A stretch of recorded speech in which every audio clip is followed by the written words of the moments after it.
Parents grapple with the complexities of modern life. They find themselves confronted with a paradox.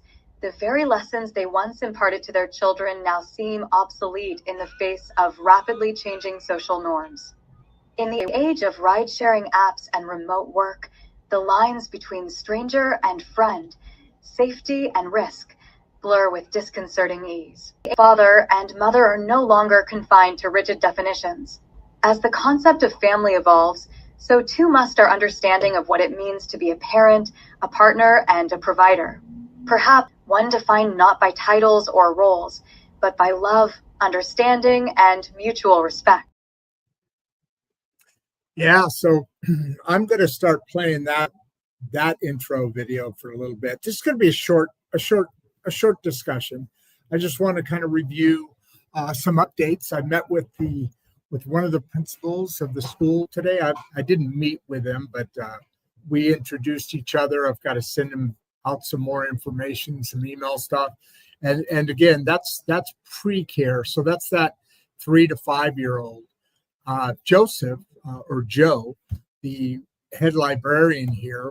I don't know what his exact title, I guess, would be. It's more than head librarian. He runs the whole IT for the city government, as well as runs the library.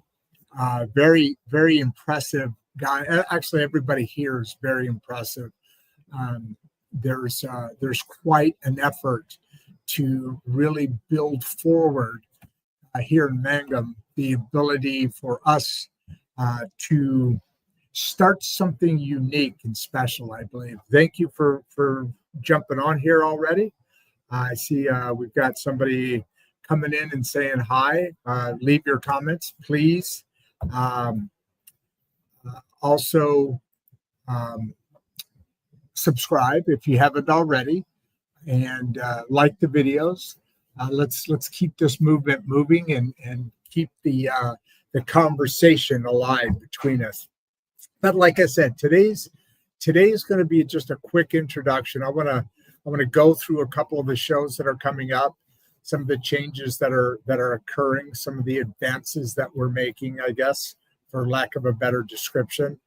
I really appreciate the support that is coming from our community, and I'm really excited about the way things are going. I mentioned earlier that my son and so I think he's seen how well things have gone with my granddaughter from my other son. So as you know, I have 2 sons, and well, I've raised 5 boys, but I have 2 of my own blood and last name. So it's very exciting. Brandon is going to start on October 14th. We're going to do a weekly show about AI, automation, and life hacks, crypto, which, by the way, I am an official owner of some crypto. I have 2 of them, Inspirian and Bitcoin, just tiny amounts, just kind of dipping my toe in that world that's coming, because, folks, AI is on its way. So Brandon and I are doing life hacks. So I'm learning how to grow my own food. I'll be going out and getting a couple chickens. Ronaldo suggests I start with 3 hens. It was a 3 or 4, I don't remember. 3 or 4 hens.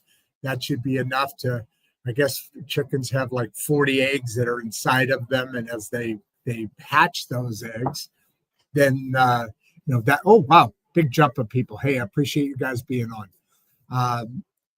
This is an open discussion. You know how Coffee and Tea Time is. Have a couple of different subject matters to throw out there. If you read the introduction, I mean, we get into politics and current events and global affairs. Speaking of which, did you guys see or hear President Trump's address to leaders of Europe? That was day before yesterday, I believe it was. Just really dynamic. I think the world is getting ready for a shift. And, as I always say, I'm in that trust but verify. And so far, the verification seems to be going good. It's always what's behind the scenes and other things going on.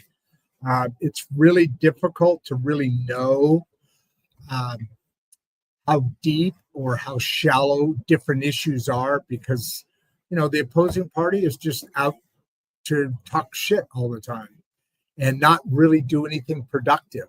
And for instance, Joe Biden's first term or only term was a bit rocky, but I wanted him to do good things. I never really saw any, but let's go back to Obama. I didn't vote for Obama, but I have voted for Democrats. I'm an independent. It depends on what the person is, not what the party is. So, I wished I did not vote for Obama, but once he was in office, he's our president. And it just wasn't because he was a black man, but it was because he's our president. Period. The nation wanted him. And I think it was a time that came. Smooth talker, really good talker, very elegant. From Chicago. He was a senator for a very short time, and then went on the presidential run. Caught on fire. It was a thing, so anyway, I wished him no ill or ill will when what's his name? The blowjob guy in the White House. I'm going blank on his name. His wife was Secretary of State and then ran for president and called us all deplorables. God, what was there? I'm totally going blank. Anyway, when he was president, I was really happy. I mean, it was a great time for him because the .com thing was going. No bust had happened yet. And he was just a rock and roll, cool kind of dude. And he was really great for the country. I really enjoyed his presidency. He didn't do anything to harm us. He didn't do a lot to help us. I mean, he rode that economy, which was beautiful, and God bless him for that. Clinton, thank you, Ronald. I knew I could count on you. Yeah, so when he was in office, I was totally supporting him because I thought that he was the right character for the times. So yeah, there's 154 people on right now. Ronaldo, you and I are going to talk later again about the school, the Regeration school program.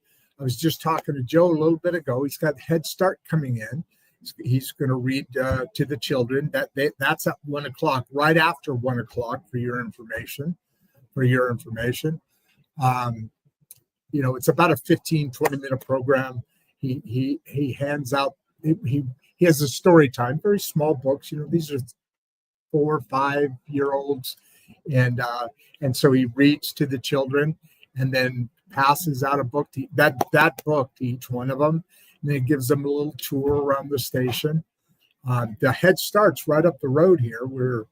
That's something I want to get involved in. Obviously, a good idea, but we want to put together an event. And if anybody's got any ideas, Ronaldo, you and I have already talked about this. She's a party planner, and I won't get into all the stuff, but we're like I said, we've been digital friends. God, for how long now? Is it coming up on a year, maybe something like that we've been communicating, and it's been cool. And I hope everything is going well for you. But what we are going to start really kind of planning today is to put together, and I want it to be an annual program, and there's more than that. Put together a little thing in town here where we have music, games, food that'll bring the kids, and have it kind of around the library, a big facility here, 3-story building, basement and 2-story building. God, it's got to be, couldn't guess, probably 6,000 square feet. For this size of a town is a good, and you've seen pictures. It's a beautiful block stone building, and it's just gorgeous. Eventually, we will be in the second story. There was a hailstorm and blew out a couple windows, so it's not very accommodating yet. But once those windows are replaced in that one area, then we can have climate control like here.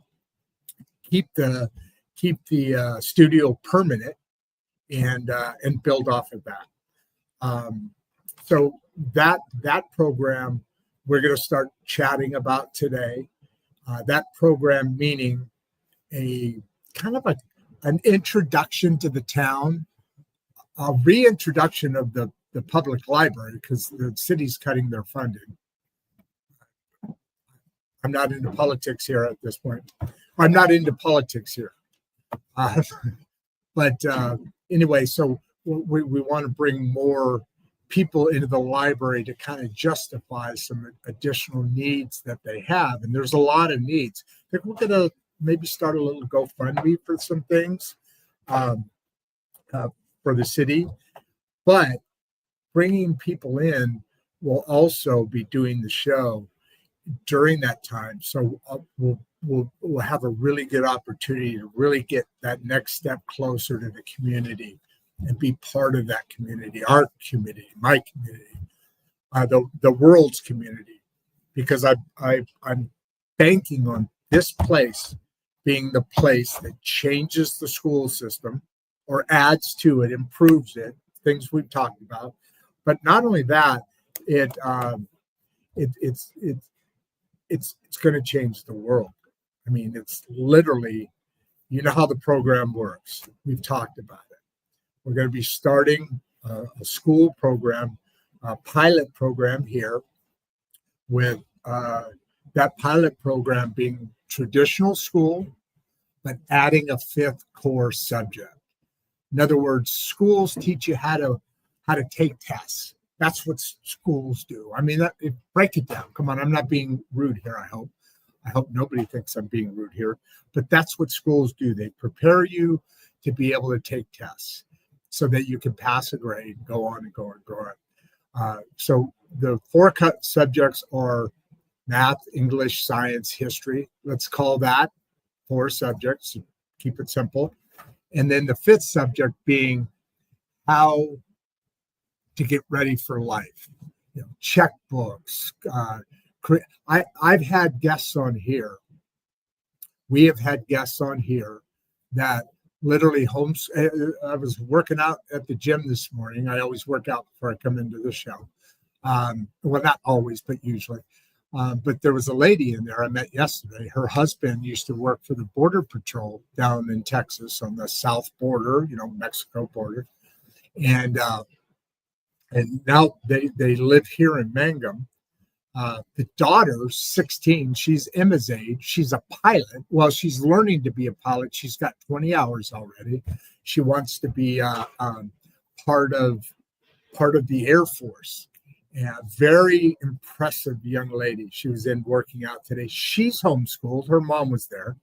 And, everybody I've seen that is homeschooled or alternative schooling is a whole nother level above most people you meet in the public school system. I mean, I think that's a fair statement. That's not a knock or anything. It's just, we're not preparing our kids for life. We're not preparing our kids. That one lady that was on the show I was talking. Well, there's been 3 or 4 people that have been on the show, and when they talk about homeschooling, one lady said, "Look, my I think there's a 10 and a 12-year-old. They're already running their own business, and the parents don't pay for any of their clothes. They don't pay for any of their entertainment, and it's not for being mean. It's they've given them a gift. You know how God said once in the Bible, there's an example that says, I can give a man a fish and he'll eat for a day, or I can teach a man to fish. Now, this is Bible time, a person to fish, and they'll eat for a lifetime. So this is the part of schooling that hasn't connected. No, that's not a good word. that hasn't made it into our school system, and it should, because it's probably the most important thing about growing up is how to become an adult. We teach kids to take tests. We teach kids to abide and be a worker bee. There's only that much that's going on. Generational wealth is these are things that we need to really. Well, generational wealth is a different subject. Let's move that aside. We should be teaching our kids how to get ready for life each step of the way. Kindergarten, when you do math or you do science stuff, it's very kindergarten-y stuff. First grade, second grade, a little more advanced, and then the same thing should be in the the fifth core subject, meaning we're going to start teaching you about life, kindergarten level, first grade level, second grade level, introducing, and then to counselors. So how this works is right now, as soon as we start having people come in, maybe this kickoff, the library kickoff, once we start having people come in, meaning teenagers, to sit here and talk to Emma, along with you beautiful live audience. Wow, we have 240 people here. Get your questions in early. I'm only going to make this about a 30-minute show today, maybe 40 minutes, because I want to get involved in the Head Start program, which is the next floor up. That's at 1 o'clock. I have to go do some other things, so I want to catch that. So get your questions in early in comments, please, so I can address those and not miss anything. And by the way, Ronaldo, I saw your when I was doing that test, which I'm going to erase it after a bit, but I was goofing off. People, if you want to go see it, it's funny because I didn't know anybody was on there. And then right as I was hanging up, closing it down, putting her in the can, Ronaldo comes over and goes, LOL, ha, ha, ha, because I was making all sorts of funny noises. That was what you would see of me in the background or behind the scenes. So I've covered the Regeration School project, except that when people start coming in, that's a 3-month part of the pilot. Let's call that the kickoff to the pilot program. Before that, I have to really get more involved with city council members. Ronaldo suggested to me Parks and Recs. I saw a Parks truck drive down while I was on my way to into town, into the studio this morning, actually to the gym and then the studio this morning. So yeah, they've got a Parks and Recs here that I've got to investigate. See what else. So that 3-month program will then go to a 9-month additional. So we'll still be talking to the kids, bringing voices to the table, right? Then we'll the next 9 months will be working with, and in the meantime, setting up to work with like churchgoers, pastors, counselors that want to donate their time, and people that want to become involved, and because at this point there's no budget, there's nothing yet. So that 9-month, then what we have is we have counselors, pastors. There's 12 churches in town, so I think there's plenty of people who are qualified to do this. Meaning, there's going to be some sort of a program, just kind of working it out in my head where the counselors meet. It's a class, so the counselors one day they'll be taking little information about personality and interests and so forth, and then start building a file. And let's say a kid goes all the way through the school system here, let's say, starting somewhere, let's call it first grade, because by the time you're 5, your personality is developed. Do we really want to get involved prior to 5th? Because do we want to take the risk of altering somebody's personality or having an effect on that? I think the way to go is Well, this is what I've been talking to people about yet. I don't know if it's the way to go yet or not, but it could be the way to go, and has a very high potential that starting like first or second grade, this fifth core subject comes in, including counselors, and they start working with you. And right now, counselors basically the only time you ever see a counselor is if you've gotten in some really bad trouble, or or you're halfway through your junior year and they want to talk to you about, hey, this is what you got to get ready for to go to college. So, oh my gosh, dang! I hope I don't have a bunch of yawning again today. Right now, that is nowhere near sufficient enough. Now, do we want a school to be built up with bureaucracy? No, of course not. So what we can do is we can start working with the kids and their parents, and we'll get into the longer subject of it later. But what we very much can start working with the kids. The counselors will start taking data and results and so forth in this fifth core subject, life lessons, let's call it, or preparation for life, or core validity, or voices, learning your voice. So in there, you're not doing any math, but what you are doing is you're learning how to do a checkbook. You are learning how to what the skills are needed for a career. You are learning about yourself, self-evaluation, so that you can start to guide on an educational track. The one thing I do like about some of the European countries is they literally start to guide you. Let's say you're an athlete, that's your interest, that's your thing.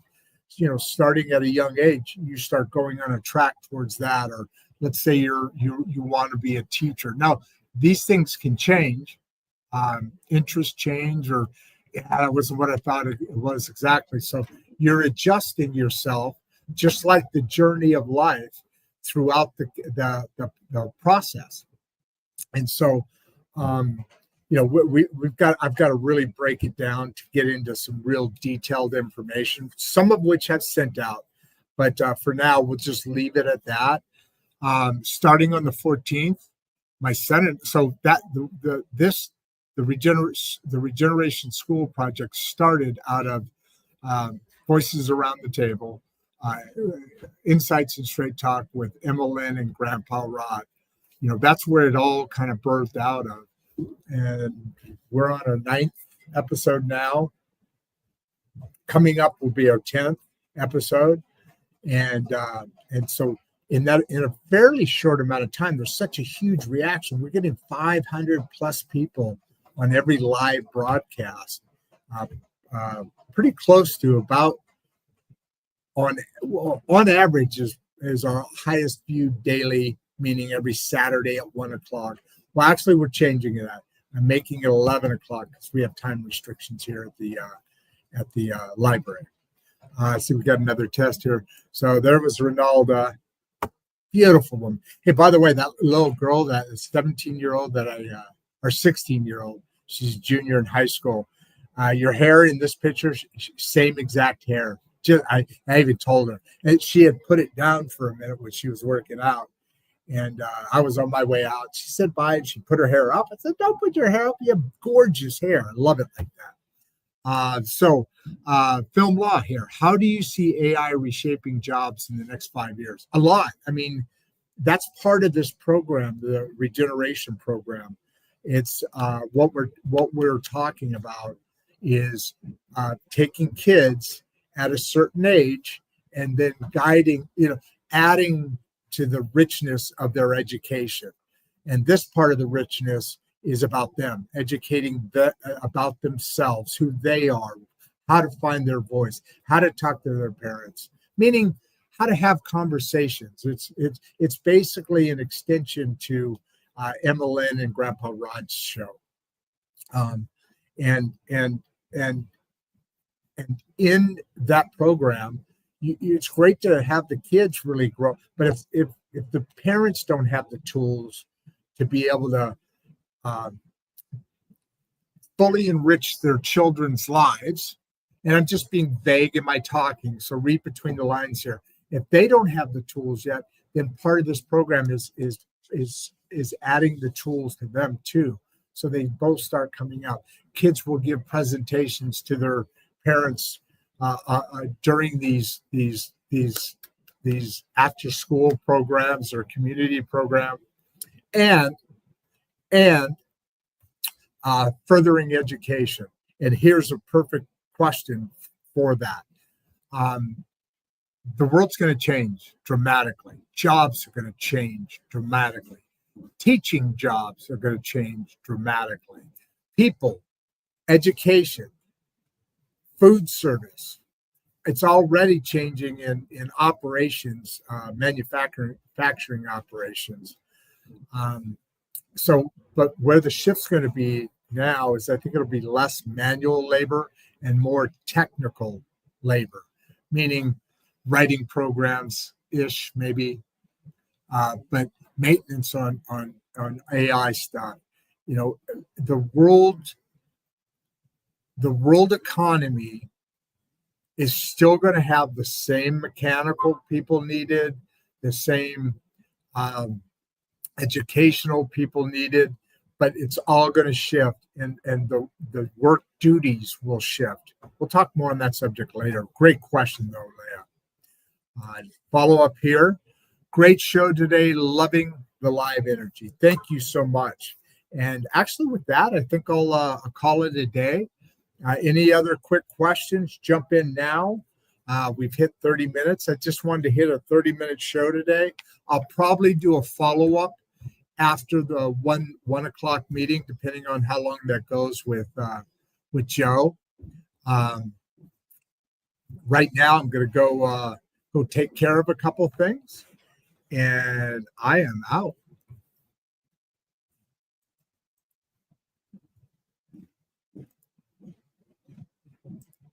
Before you leave, if you'd like to watch another one of the podcasts, click the first link in the description. We love having you here, and we appreciate all your support. And with that, producer Barbie and I are out.